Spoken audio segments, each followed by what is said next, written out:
Concord Players are putting on a production of She Kills Monsters in Concord, Massachusetts, running from November 7th through the 22nd. She Kills Monsters is a play about a woman coming to terms with tragedy through 2nd edition D&D. It'll tug at your heartstrings and be rad as the nine hells. For more information and to purchase tickets, check out their website at concordplayers.org.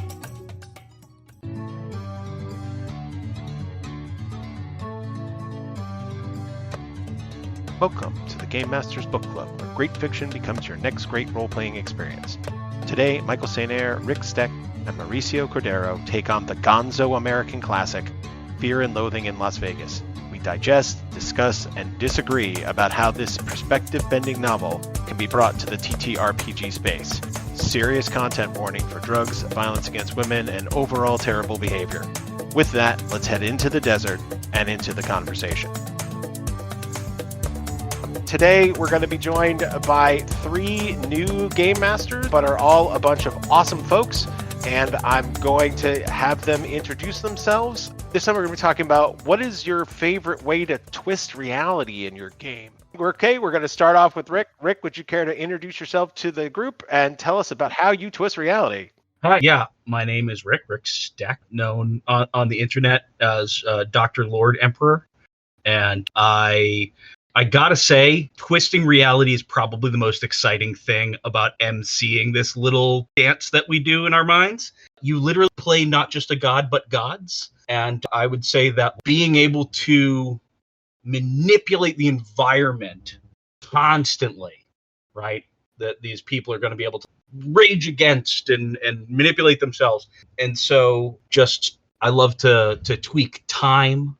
I like to tweak concept of space, right? One of my favorite things that Game of Thrones does to like create a very evocative atmosphere is this concept that like winter shows up when it shows up and it stays for however long it's going to be. And that's just one of those elements that I just find so evocative. It is probably the manipulation of the fabric of reality as a godly power.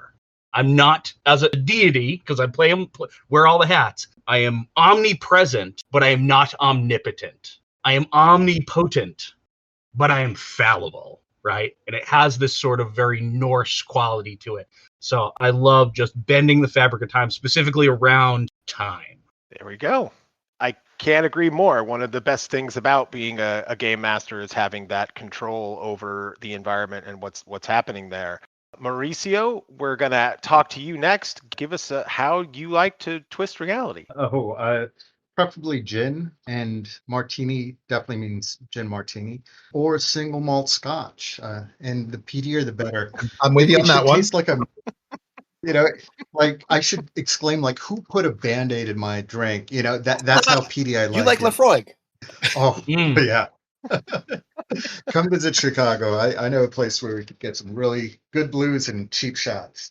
I'm in. Do you want all right or whole info? Or just how about wait. How about in your tabletop role playing games? Sorry, I wasn't clear, to be fair. Do you still like your tabletop role playing games to taste like diesel?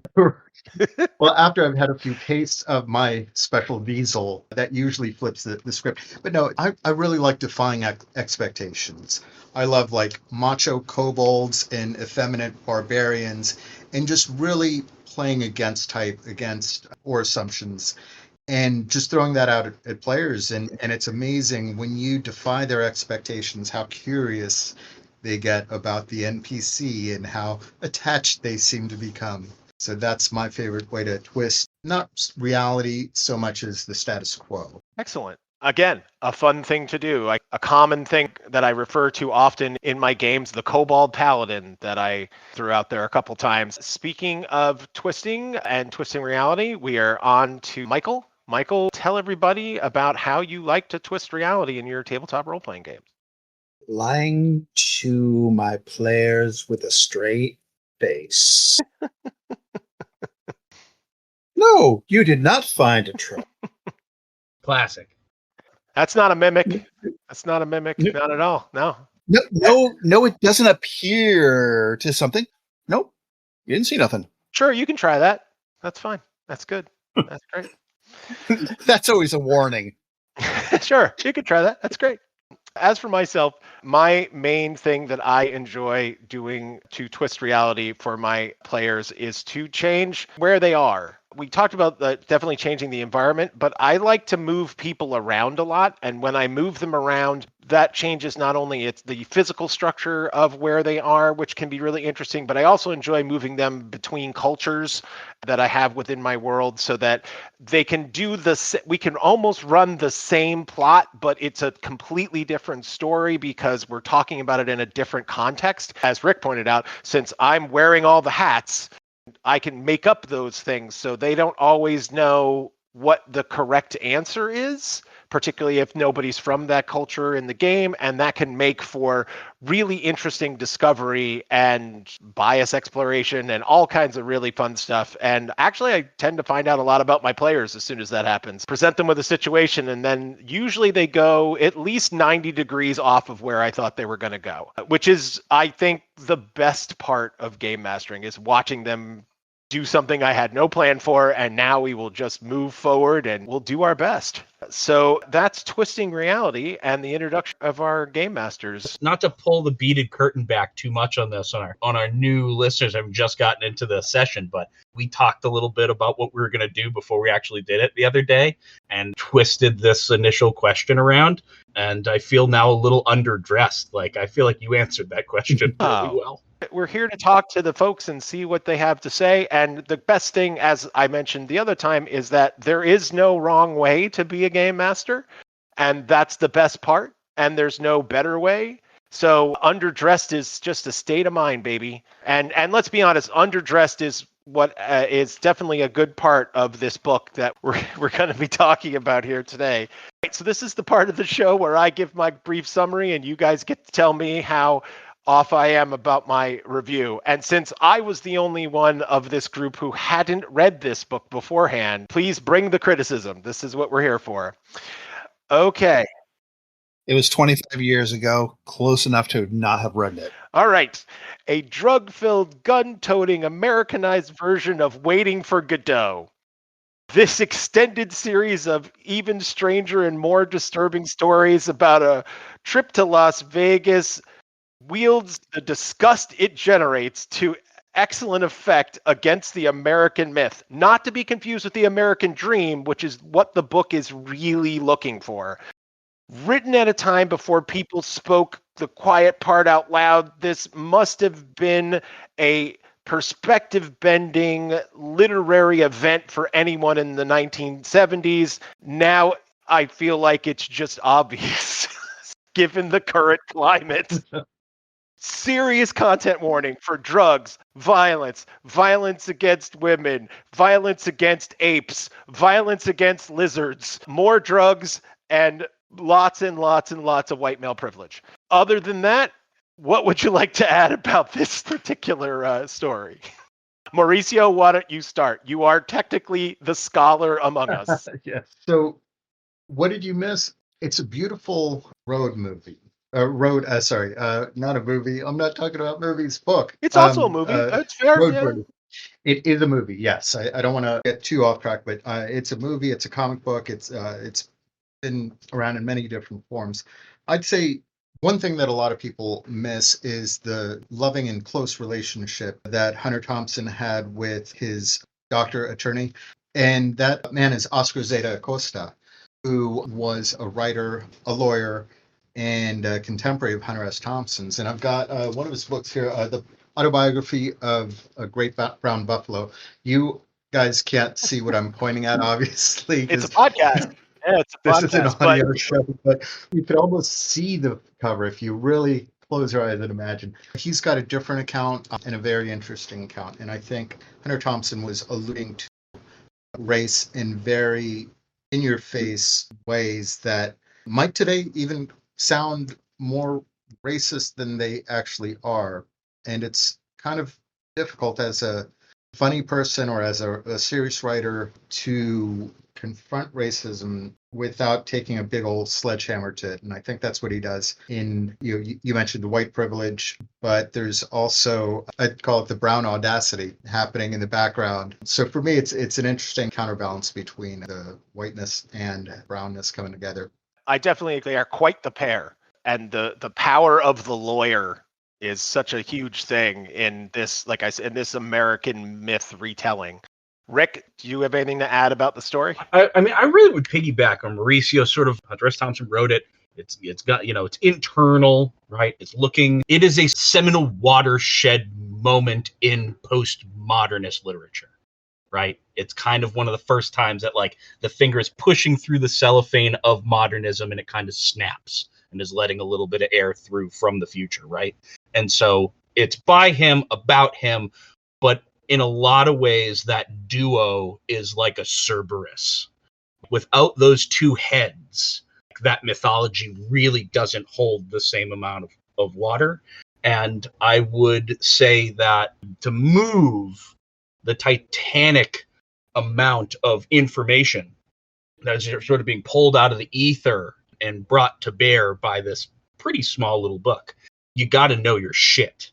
And so he's writing in this almost Homeric way. It has a very Odysseus quality to it. So it's like foundationally, it's pretty beautifully written. You can pull a page out of it and sort of speak it aloud in public in a profound tone, and it kind of carries its own outside of the context of the greater narrative. But when taken as an arc, he's somehow managing to make this jumble of psychotic, substance-riddled word salad into this really evocative and moving art. People talk about the sparks and how uncomfortable it can make you in some elements, but it's just a really fucking well-written book. It definitely makes me feel uncomfortable. And as I said during our preview when we were talking about this, it did feel like someone was hitting me in the face over and over and over again. And the first couple times was surprise and shock and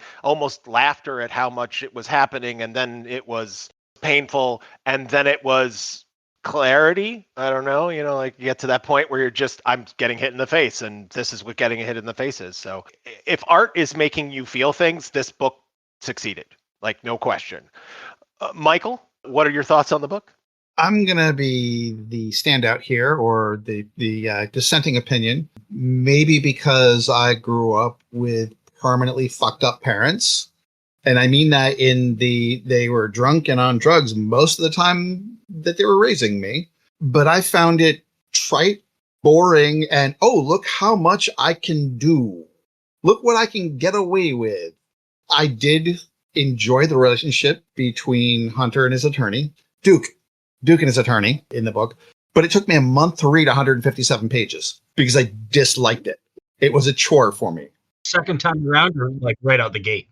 Second time around. I read it when I was like a teenager. I have a parent who was an alcoholic, and like the alcohol was just so casual. So it was very excessive. And like I said, once again, getting punched in the face a certain number of times is about where I could go with it. But as much as we are literally looking at this book, that is not what we are here to do today.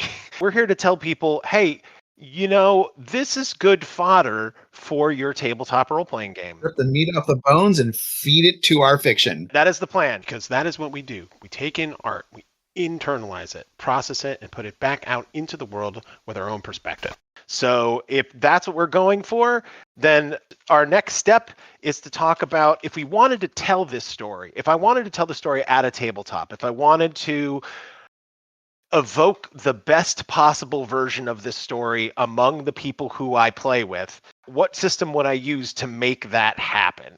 Rick, we're going to start with you and have you tell us how you might construct a Fear and Loathing event or campaign or game.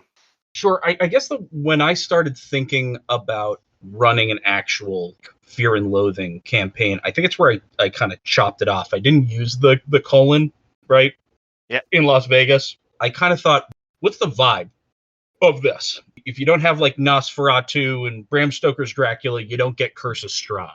And so I was thinking of like, what's the feel of this game? And already, you know how the GM brain works. You get this kernel and you think you're putting it off to the side, but it actually just starts putting down roots and starts to bloom and starts creeping towards the light. And so I was kind of envisioning a thing that had like, how do you get the feel of My Name is Earl plus No Country for Old Men, right? You get this kind of like gritty, very American. There's sort of an irreverent quality to it, but it's always walking this kind of dangerous line. And so I had really three factors that were starting to mesh in my brain, which was Blades in the Dark, very heisty, sneaky. The players kind of say, I'm going to do this. And it creates this de-sequencing of the narrative where you kind of have to spool it back in time and go like, well, how did you get that done? Well, I bribed this guard, or, I palmed a 20 into the hand of the bellboy when we rolled in drunk the night before, or whatever.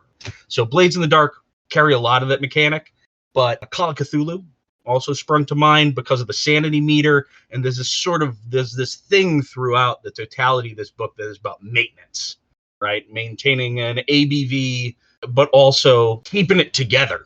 Like just maintaining a party line. And like there are a lot of moments where you could see almost in the text of that, the nat ones, where, he's freaking out about the blood, needing the golf shoes and the reptile, etc. So Blades in the Dark for the heistiness, decentralizing of the narrative, player agency, Call of Cthulhu for the like maintenance madness, over the top mechanic. And then I thought, one of the things that's central to this is the hedonistic quality of it.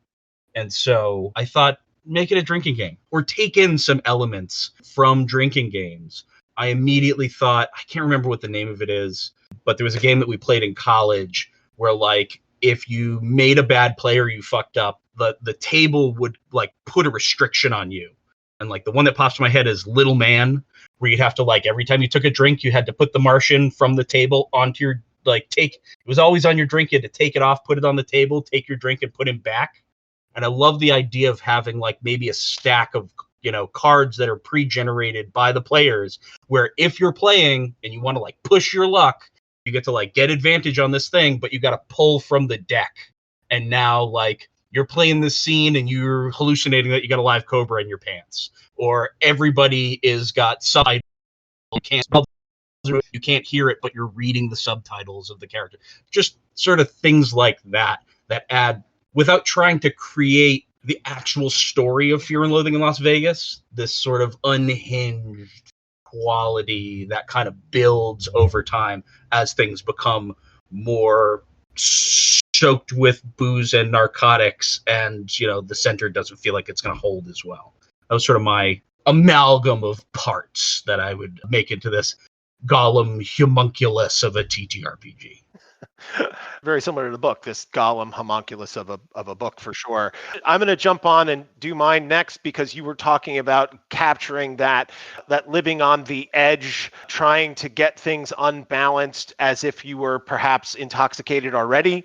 And that's why I chose Fiasco. The Fiasco game is based around the idea that you're going to simulate a caper game of a caper that goes wrong.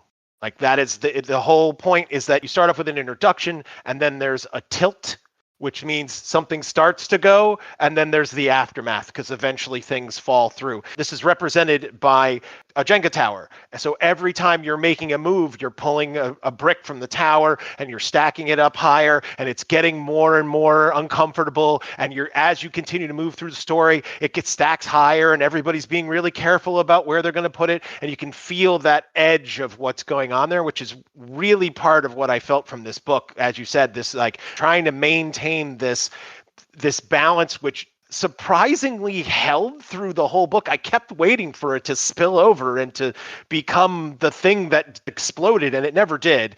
But so I think that maybe Fiasco is what I wanted the book to be. I wanted that final like that just kind of spilled everything out.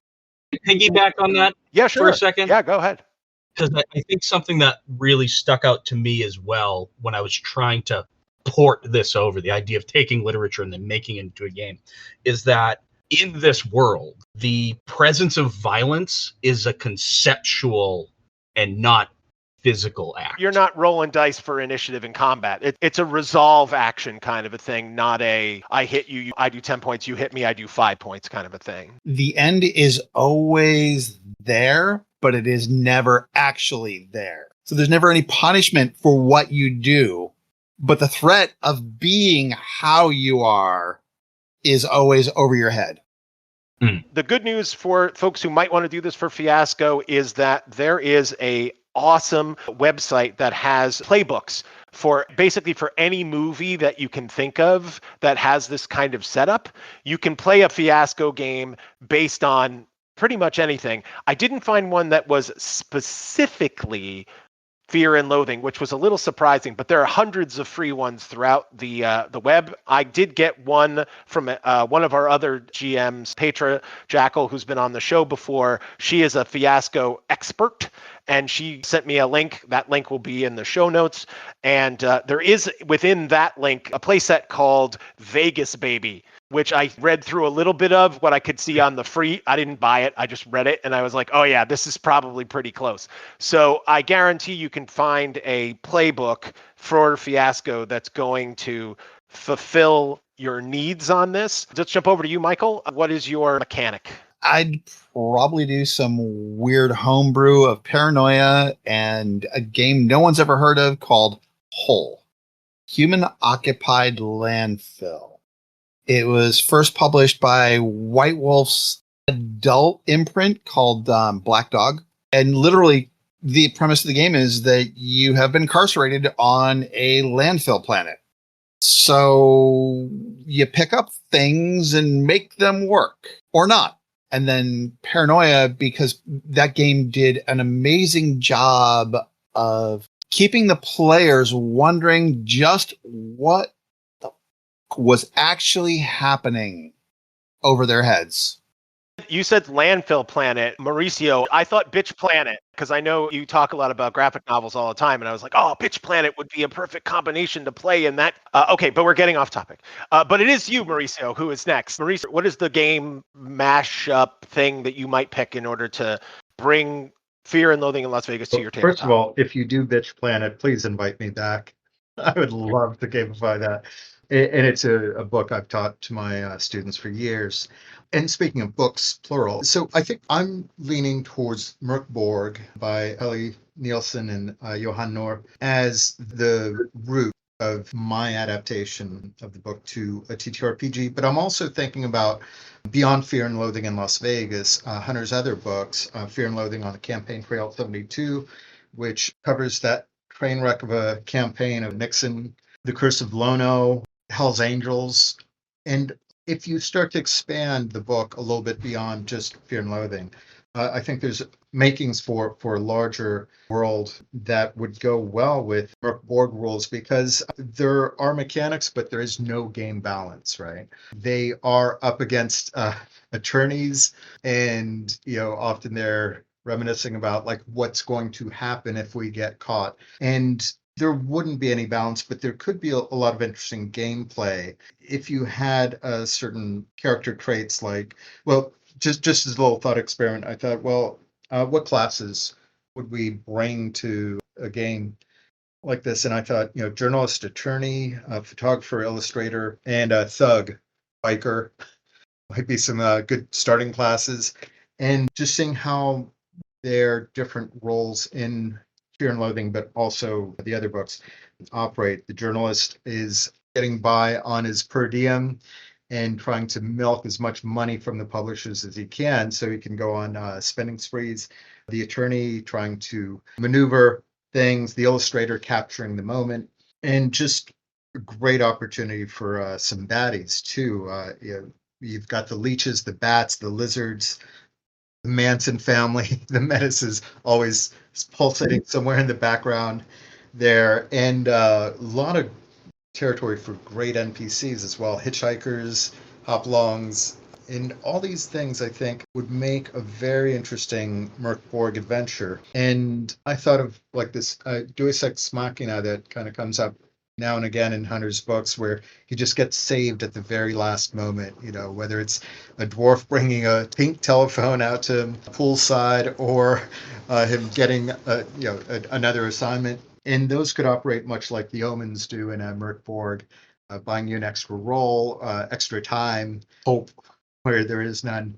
Yeah, and we've got a big, huge thing that we're putting together here. I'm like, hey, build a world. You have 5 minutes. Go ahead. So no, it's a great place for our GMs to start.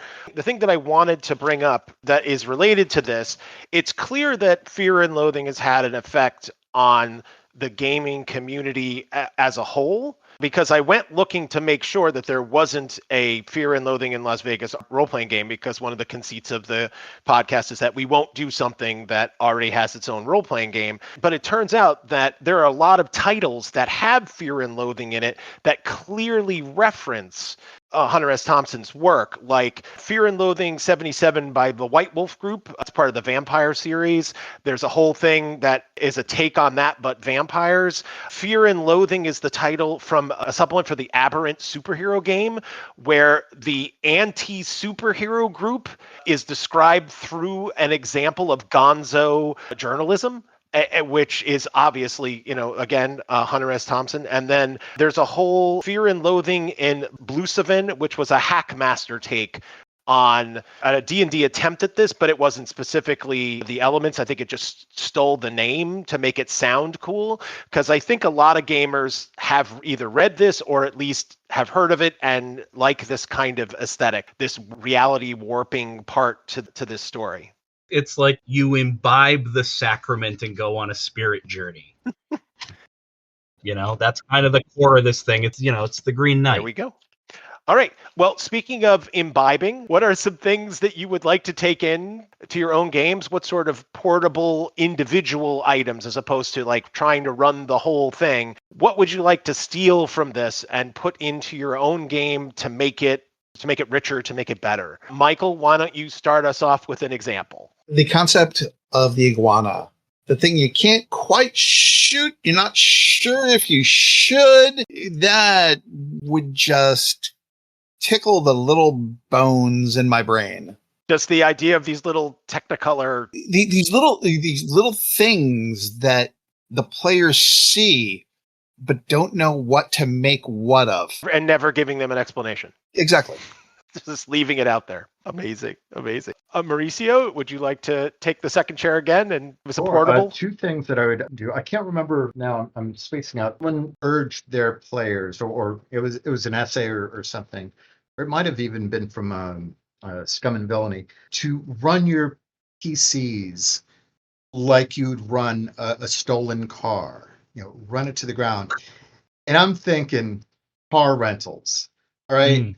PCs get wonderful merchandise that they're like, oh, I better not use it this time. It might break, or I don't want to use this up. Screw it. Let them rent stuff, right? Let them rent an ox or whatever and just drive it to the ground. They've got the car insurance, right? Paying the $7 a day. Yeah, exactly. Yeah. One extra gold piece a day ain't going to kill you. And I think the hallucinations, I think it could be a lot of fun to really, again, we started off talking about how we twist reality. And narratively speaking, if we were to twist the entire environment, that sort of circus moment in the novel where everything they see and touch is not as it seems. And I think I played an Eberron at one point that was similar, where everything we were interacting with was not what we thought it was. But, drop them in an attorney general speech or meeting of marshals or what have you, and just have them hallucinate their butts off and see what trouble they get into. Who doesn't like a good hallucinogenic event in their campaign? I mean, absolutely. A trippy moment is definitely always on the menu. Rick, will you bring us home on this one? Sure. I had been thinking about it sort of a little bit in the overarching structure of the mechanics of a way I'd run a game. And one of the things I like about the book itself is it's very chapter oriented. Pick it up. It just grabs you by the scruff, pulls you out of somewhere, lifts you up into the stratosphere, and kind of plops you back in, and you're already in the thick of something. And so running it so that there are all these sort of seemingly unconnected events that are happening, and treating every bit of a session like you do a thing, and then once you've reached any form of resolution, it's done. And then when you drop into the next thing, it's you're in a totally different place. You're on the casino floor. You're by the pool. You're in the desert. You're in the back of a cop car. There are a couple of games that I really dig. Troika and the Bastionland duo, Electric and the Fantasy one. And I just love the idea of just super small inventories.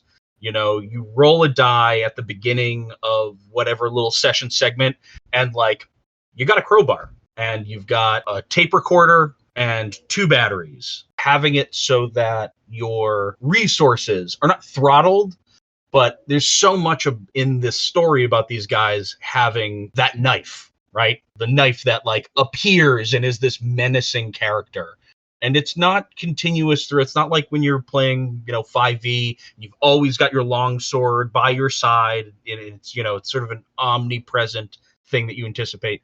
Having it so that characters are addled people tend to do, lose their phone, lose their keys. They're just kind of like putting stuff down and discovering that they now have something else as well. You've got a hotel key card that you don't recognize and a press pass to another event that's across town. So maybe less so about what the specific thing is, but the methodology of aggregating that stuff, taking stuff and giving new things to players that can give this sort of sense of like irreality. Things are just kind of like a cartoon, pulling a hole or a hammer from behind your back, and suddenly you are the proud owner of this inflatable banana suit. There you go. Mauricio? Yeah, Rick is inspiring me to think about items a little differently. Last week I ran Eat the Reich, which is just a beautiful book, a fun system, really quick. And who doesn't want to drink Nazi blood and see them cower in front of you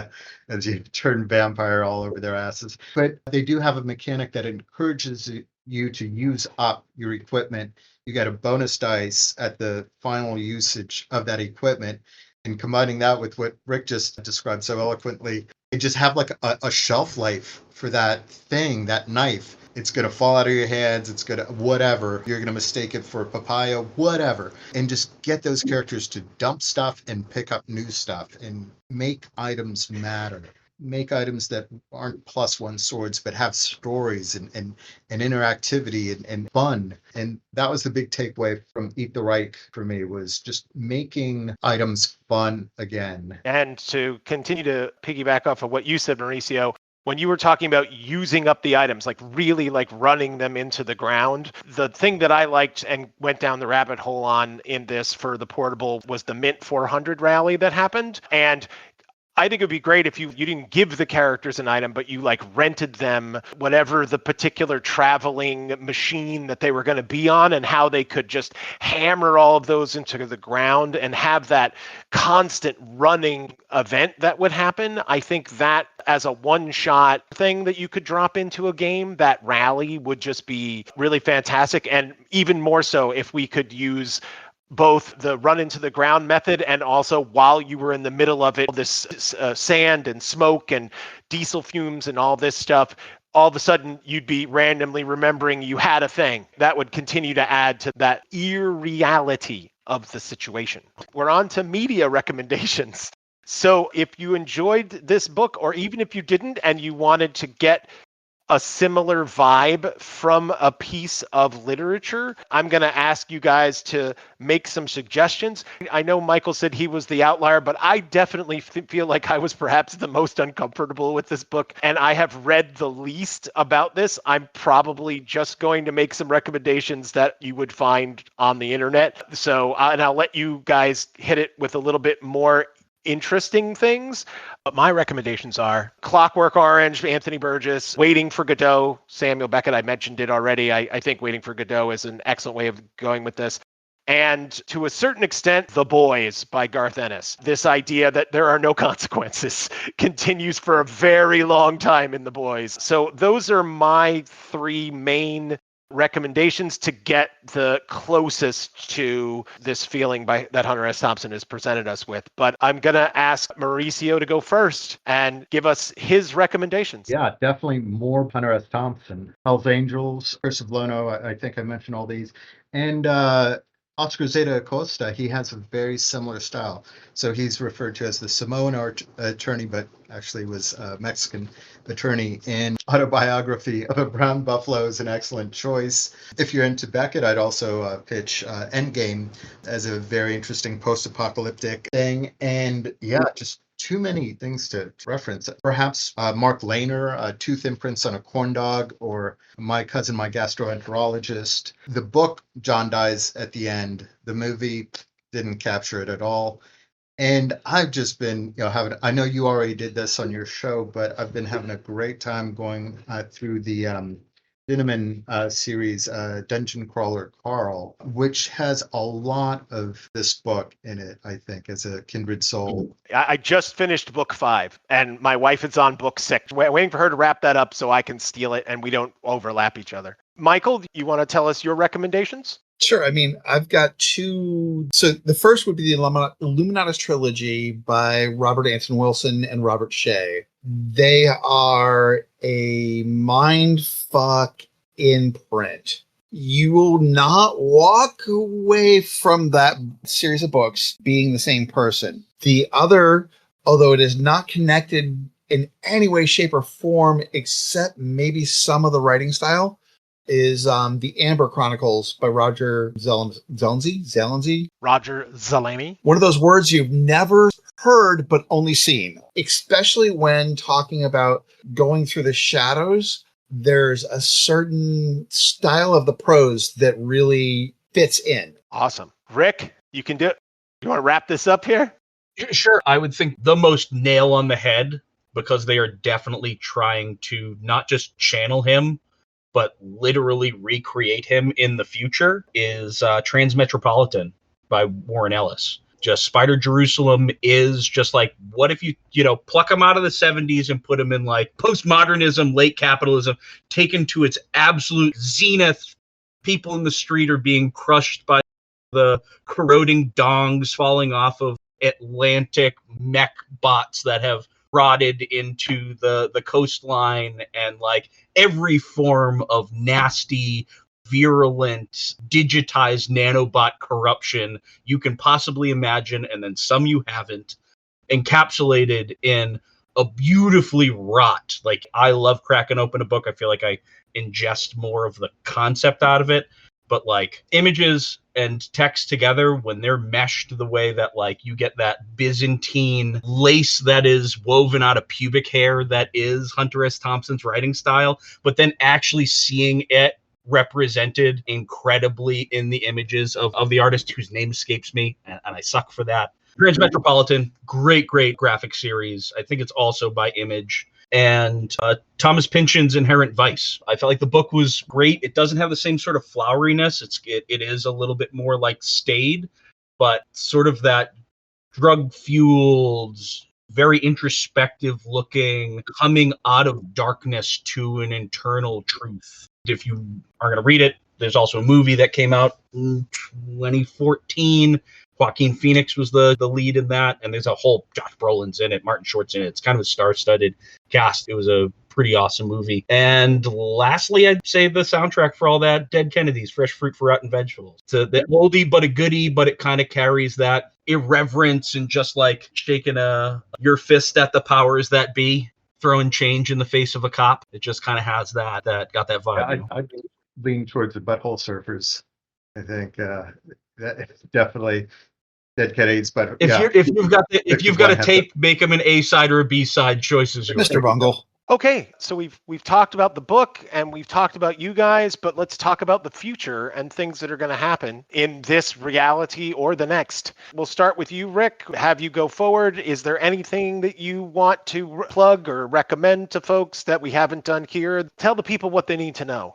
So on the surface, I am a totally legitimate businessman and one of the co-founders of a business that's part of an amalgam of other businesses that is coming together in downtown Lowell under the banner of the Hive Public Market, which will be taking over the first floor of the old Hildreth building, which was an old structure in downtown Lowell that was built to be commercial from the heyday of department stores and is getting restored. And we're bringing 14 shops and community events and cafe. It's going to be pretty hot. And it's all folks who are tried and true players in the Lowell social scene and established small businesses, all throwing their hat into the ring to go do something rad in downtown Lowell. And that's my day job. Behind the scenes, I'm working on a project with my friend Josh Soretti and Sam Laszlo called Antarctica, which is a hex crawl that takes place in the thawed remnants of Antarctica after the world has collapsed and then all the powers that be that get trapped in that little fishbowl at the bottom of the world try to undo the damage they've done and just double down and fuck it up even more, tearing a rift in reality. And now the old gods and magic are pouring into this little petri dish of the last remnants of humanity. You know, it's a game world, but it's also a story and a game system that we're working on. That is what I'm doing when I'm not running 3 D&D tables. gotta have something to do, you know. 3. Yeah, I don't want to get bored. That'd be terrible. So, and target play testing will start in the future. You know, we'll be looking for people to run the demo. Excellent. And we will make sure that we get links to both the Hive and to any site that might have your game stuff on it, and we'll put that in the show notes. Michael, do you want to go next? Firstly, Rick, thank you for doing the Hive. I, through Mauricio, was part of Mill number 5 when it first got started. And I love the whole concept, and I will be there as often as possible. Thank you. Thank you for your support, for being there through and through. We appreciate it. For me, most of the people that might find me know me because I put kilts on people. Around the time of this episode being released, I'll be at the New Hampshire Highland Games, but I am at nerd events throughout New England. I am also really looking for the right blend of people to run Tales from the Loop. So shoot me a message if you're interested. You already know I'm in. Because I saw the art. I watched the show, found the RPG, and went, and I need to do this. Awesome. Also, just a sort of side plug, Michael was the sound engineer when we did our live broadcast. So if you have sound things. That is true. If you want to do a live podcast recording anywhere in New England, shoot me an email. We can make it happen. And we will have Michael's deets in the show notes. Mauricio, tell us all the things you're doing. Oh, many things. So when I'm not teaching, I have a small publishing concern called Gnaw Guild Publishing. And we do TTRPGs and really anything we feel like doing. So we've got a Kickstarter that was funded successfully in about 29 minutes. And now I've got to fulfill it. And it's Borged again. So 4 flavors of Borg, which were inspired by chick tracts, you know, those little religious pamphlets. We figured their side had enough publicity with those pamphlets. We wanted something for the darker side. And so we've got 4 just really cool, really gnarly look adventures for Merkborg, Pirate Borg, Cyborg, and Vast Grim, the 4 main flavors of Borg there. I also have a piece coming out in Limithron, the publisher of Pirate Boards. They just did a huge Kickstarter for Down Among the Dead. And one of the extra books in that set is called Cabin Fever. And so I have a little piece coming out in that. And Ohio University Press is putting out a book called Cocinas y Lucha Libre.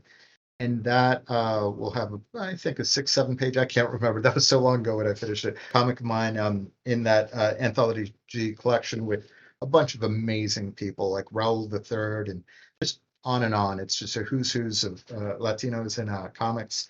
And check out, Gnaw Guild for a bunch of other smaller projects that we're putting out between now and fulfilling the Kickstarter.